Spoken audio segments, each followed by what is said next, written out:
nigga here now. Biggie, tell me, who do you fear? Ain't a living soul breathing, except pump no fear here. My last phone flashed and I mashed his ass. Bastard, fuck with me, but I blast your ass. Their name, speak my name, I make them dash like Dame. Yo, YouTube, what up? It's your homie Gab, I'm in the building. And this is Machiavelli Media. You know what? This video here is dedicated to the guys that don't want to believe that the notorious B.I.G. would ever diss Tupac.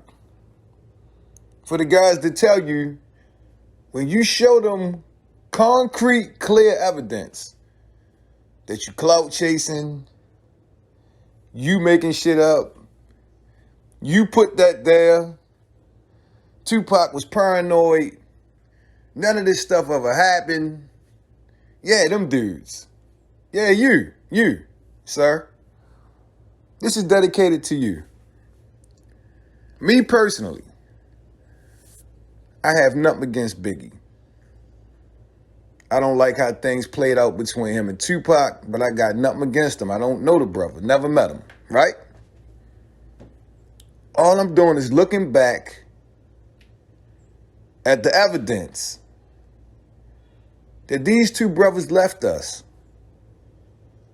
And that's what this channel was about. This channel was about revisiting Tupac's history, the good, the bad, and the ugly, and trying to further carry on Tupac's legacy. That's it. Ain't nothing I do gonna change what happened. Ain't nothing I say can alter the past. But what we do is we look back at situations, at events, at the music, stories, and yes, turmoil as well. So for the guys, Biggie never dissed Tupac. He never took shots at Tupac. He never admitted to setting Tupac up. Let's just look at I Love the Dough. We covered Long Kiss Goodnight a while back. Of course, we covered Who Shot You a while back. But I Love the Dough, featuring JAYZ, was another clear example of Biggie dissing Tupac even after his death. Even after his death. Yes, Biggie took shots. Let's start with something that I find very telling. On this track here, JAYZ describes being at the Tyson fight the same night, but one of us cats wasn't playing right. I'll let you tell it. Watching Tyson, same night, same fight, but one of us cats ain't playing right. I'll let you tell it. Now, who was the cat that wasn't playing right? Clearly, he wasn't talking about himself. Could he have been talking about Biggie? I don't know.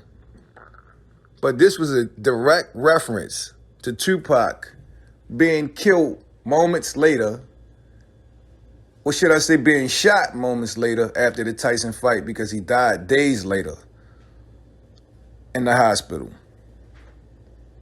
But I find it ironic. Why does JAYZ and Biggie keep referencing Vegas so much?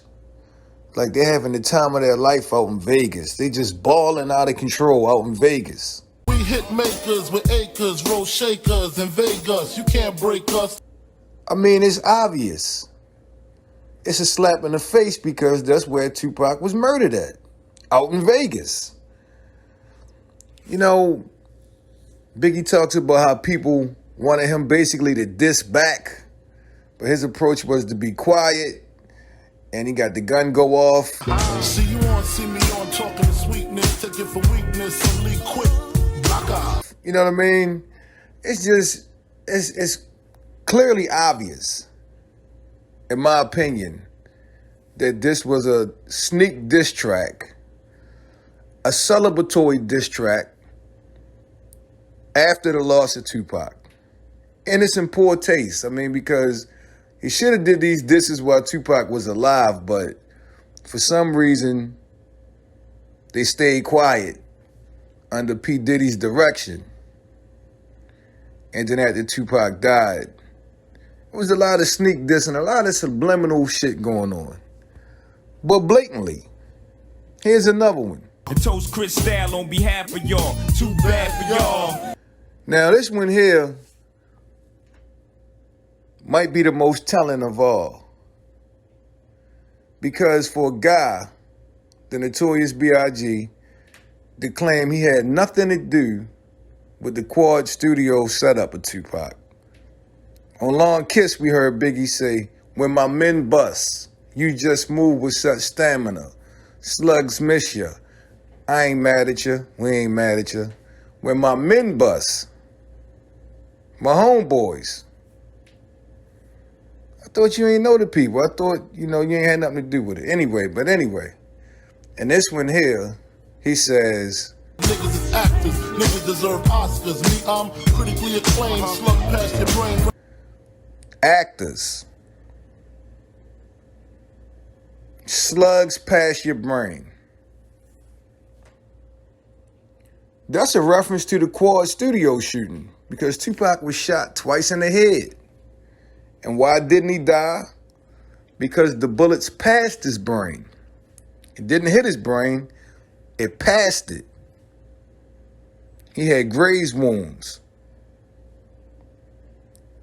It's just blatant at this point, man. I mean, in the head JAYZ years later, do me and my girlfriend over, and he got so much respect for Tupac and the Outlaws and all that. See, Pac wasn't paranoid. Pac knew why he didn't like certain individuals. You can't tell a man how to feel. He didn't rock with JAYZ, and he stopped rocking with Biggie, and it was for a reason. Anyway, I hope you guys like this video. Don't forget to sub to the channel. This is Machiavelli Media. It's been a pleasure as always. I'm your homie Gab. I'm signing off. I'm about to hit y'all with the peace. Truly do we keep laughing at y'all, little bastard y'all.